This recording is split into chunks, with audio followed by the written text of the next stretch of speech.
और यार तेरे शक्ल भी मरासियां मंगरेगी। और यहाँ पे ये डिफेंस मिनिस्टर बात कर रहे हैं, ये तो है ही झूठा, ये तो है ही एंटी फौज, ये है ही एंटी पाकिस्तान।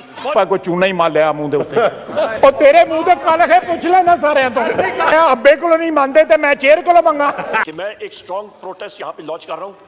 यहाँ पे मेरे समेत जितने यहाँ पे साथी मेरे आए हैं, हम लोग इतनी वल्दियतें इन्होंने बदली हैं, इतनी वल्दियतें में इनको भूल गया है। वल्दियत का खाना जो है खत्म हो गया है, लेकिन नाम नहीं खत्म हो रहे। पाकिस्तान की आवाम को फॉर्म 45 के जरिए और 47 के जरिए चीका निकलती है नदियां। आपके लीडर को तो कर्मा नहीं आता था। अस्सलाम वालेकुम नाज़रीन इकराम, आप ये वीडियो देखिए फिर इस पर डिटेल में बात करते हैं। उसके बाद बाजवा, उसके बाद फैज, इतनी वल्दियतें इन्होंने बदली हैं, इतनी वल्दियतें में इनको भूल गया है। इनकी वल्दियतें, इतनी वल्दियतें बदल गया। वल्दियत का खाना जो है खत्म हो गया है, लेकिन नाम नहीं खत्म हो रहे। लेकिन हर दफा वर्दी वाला वालिद बनाए। सियासी वालिद, मैं वल्दियत को एक्सपंज कर रहा हूं। सियासी वालिद कह रहा हूं। मेरा ख्याल है डिबेट होनी नहीं, 2 दिन की छुट्टी ना ले लें। हमें क्यों देखते हो? हम तो मानते हैं हम जनरल जिया के साथ थे। हमने इस फ्लोर के ऊपर माफी मांगी हुई है उस चीज की। ये लोग जो इधर बैठे हुए हैं नवाज शरीफ के साथ थे, जनरल जिया के साथ थे, उनको याद नहीं है कि कहां थे ये। शौकत अजीज की मरासियों की तरह जो है तारीफ करते थे। आप खुद गवाह हैं, मरासी उतनी नहीं तारीफ करते जितनी ये तारीफ करते थे। अल्लाह पाक रखे रहें, जोड़ियां सलामत रहें, ये डायलॉग बोलते थे ये। इनको आज मैंने माजी दिखाया है तो कितना शोर पे कितनी पीड़ हो रही है। चीका निकलती है नदियां। आपके लीडर को तो कर्मा नहीं आता था। उस जनाबे वाला इनके लीडर ने कहा, इमरान रियाज को इंटरव्यू देते हुए इन्होंने कहा कि जो DGISI के खिलाफ बात करता है, चीफ ऑफ स्टाफ के खिलाफ जो बात करता है, वो गद्दारी का मुर्तकब होता है। आज वहां कहां गए वो असूल जो है? बाजवा था, फैज था, तो उस वक्त गद्दारी थी। आज जो है चीजें बारे में नहीं है तो गद्दारी नहीं है। आज जो एन जो है वो मुहिब्बुल वतनी बन गई है। ये लोग सुबह कुछ कहते हैं, शाम को कुछ कहते हैं। इनको ये खुद नहीं पता कि हमने क्या करना है, लीडर कौन है। इनसे पूछे इनका लीडर कौन है। 10 साल खाकी वर्दी वालों की गोद में बैठा रहा ये शख्स जिसका नाम इमरान खान है।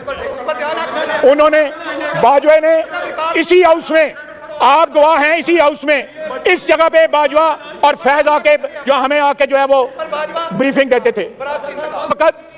आप बताएं, स्पीकर के घर में, आप भी उस घर में रहते हैं, वहां पे खत्म कुरान का करा देना था। वहां पे ISI की मौजूदगी में मीटिंगें होती रही हैं। अब तेरे शक्ल भी मरासियां मंगरेगी। जी kindly address the chair. One way traffic नहीं चलेगी। मैंने कोई माफी नहीं मांगनी ना सवाल ही मैं अब्बे को नहीं मानते थे मैं चेयर को मंगा। साबिक स्पीकर साहब कहते हैं मैं अपने बाप से नहीं माफी मांगता, और मैं इनसे क्यों माफी मांगू?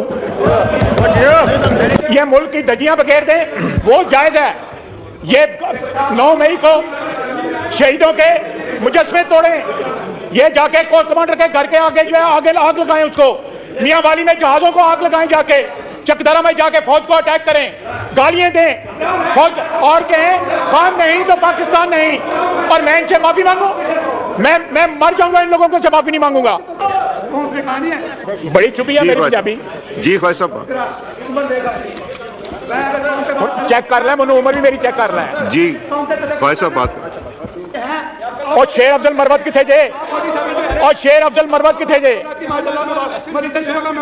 और शेर अफजल मरवत का की हाल किया जे? आपको बाजवा ने सिखाया है, हम इस मौके पे हैं। जी ख्वाहिश साहब बाजवा ने इमरान खान को जिताया था। इमरान खान की दाई जड़ी है किसी जनरल बाजवा सी। और पंजाबी मेरी जुबान है, मैं क्यों ना बोलना पंजाबी च? तुम पंजाबी की हड्डी कितनी? जी ख्वाहिश साहब।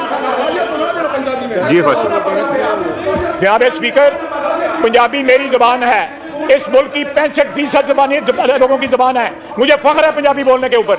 एनू पता नहीं क्यों तकलीफ होती भी पंजाबी की। चलो जारी रखो तकलीफ जड़ी है, मैं जरा मना करना पेगा। मैं आपको, मैं खुदा की कसम उठा के नामों के मैं एग्जैक्टली मैं वहां पे बैठता था। ये अब जो लोग आज भी सोशल मीडिया के ऊपर 4 इश्तिहार, शेर का, बल्ले का, तीर का, साइकिल का, पता नहीं साइकिल पे पता नहीं क्यों चढ़ गए सन।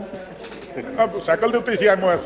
हाँ साइकिल पे 4 निशान। जिन लोगों को अपने निशान ना याद रहे हों, जिन लोगों को अपनी इंतखाबी तारीख ना याद रही हो, वो लोग अब यहाँ पे लीडर ऑफ अपोजिशन बन गए हैं। मेहरबानी है ना, ये वक्त की सितमदरीफी है। जिन लोगों का सियासी ओरिजिन जो है ये हो कि जेड़ा बंदा लबा जाके सलूट मार देता है। यार पा को चूना ही मार लिया मुंह दे ऐसी कालक मली है ना तेरे मुंह ते। और तेरे मुंह ते कालक है, पूछ लेना सारे तो किदे मुंह ते कालक है, पूछ ले सारे तो। जी प्लीज एड्रेस द चेयर। जी मैं जनाब स्पीकर तुसी मैं चेयर से रूलिंग मांगता हूं, किदे मुंह ते कालक मली दी तुसी रूलिंग दे रहे हो। के दौर तो हुण तक मलदे आ रहे हैं, बिना नंबर नहीं दौरा कर सिर्फ क्रीम ला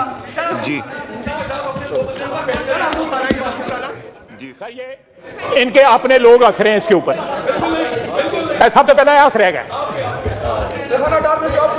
जनाब स्पीकर, मैंने जो कहना था मैंने कह लिया है, लेकिन बड़ा अफसोस है इस बात का, the way the house is being run. जनाब स्पीकर, सबसे पहली बात यह है कि मैं एक स्ट्रॉन्ग प्रोटेस्ट यहाँ पे लॉन्च कर रहा हूँ। यहाँ पे मेरे समेत जितने यहाँ पे साथी मेरे आए हैं, हम लोग भारी अक्सरियत लेके यहाँ पे आए हैं। हम लोग, मैं एक स्ट्रॉन्ग प्रोटेस्ट यहाँ पे लॉन्च कर रहा हूँ। यहाँ पे मेरे समेत जितने यहाँ पे साथी मेरे आए हैं, हम लोग पाकिस्तान की आवाम को फॉर्म 45 के जरिए और 47 के जरिए ओरिजिनल यहाँ पे रिप्रेजेंट कर रहे हैं। नंबर 1। नंबर 2, यहाँ पे प्रेसिडेंस यही रही है, जिस वक्त लीडर ऑफ द ऑपोजिशन उठता है यहाँ पे जनाब स्पीकर उसको प्रेसिडेंस दिया जाता है। क्योंकि मैंने शहबाज शरीफ के खिलाफ प्राइम मिनिस्टर का इलेक्शन कंटेस्ट किया, हार जीत दूसरी बात होती है। यहाँ पे हमारे यहाँ 180 मेंबर आते तो वजीर आजम इमरान खान इधर होते, यहाँ पे वजीर आजम होते। तीसरी अहम बात जनाब स्पीकर, यहाँ पे बजट की बात आई है, मैं फिर रिपीट करता हूँ, ये बजट जो है इस पे आपका जनाब स्पीकर पेज 7 टेबल 3 पे प्रोविंशियल सरप्लस के ऊपर बात आई है। प्रोविंशियल सरप्लस के ऊपर 1217 अरब रुपए ये कह रहे हैं, ये क्लेम कर रहे हैं as a surplus.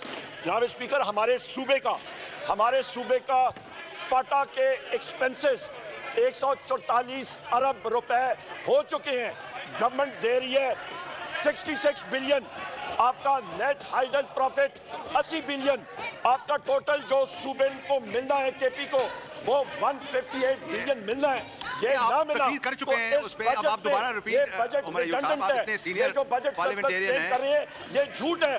158 billion should be release. नाज़रीन कराम, आपने वीडियो देखी। आज कौमी असम्बली के अंदर उमर अयूब और ख्वाजा आसफ के दरमियान शदीद किस्म की लड़ाई। ख्वाजा आसफ की जानब से इंतहाई नामुनासिब किस्म के अल्फाज उमर अयूब के मुतल्लिक कौमी असम्बली के फ्लोर पर इस्तेमाल किए गए। स्पीकर ने भी रोकने की कोशिश की, जो गैर मुनासिब अल्फाज थे उनको एक्सपंज किया, और जब स्पीकर ने उन अल्फाज को एक्सपंज किया तो उस पर ख्वाजा आसफ को काफ़ी बुरा लगा, जिस पर ख्वाजा आसफ ने कहा कि ये आप गलत कर रहे हैं, आपका काम है हाउस को इन ऑर्डर करना और ख़ामोश करवाना, जिस पर काफ़ी नागवार गुजरा स्पीकर को भी।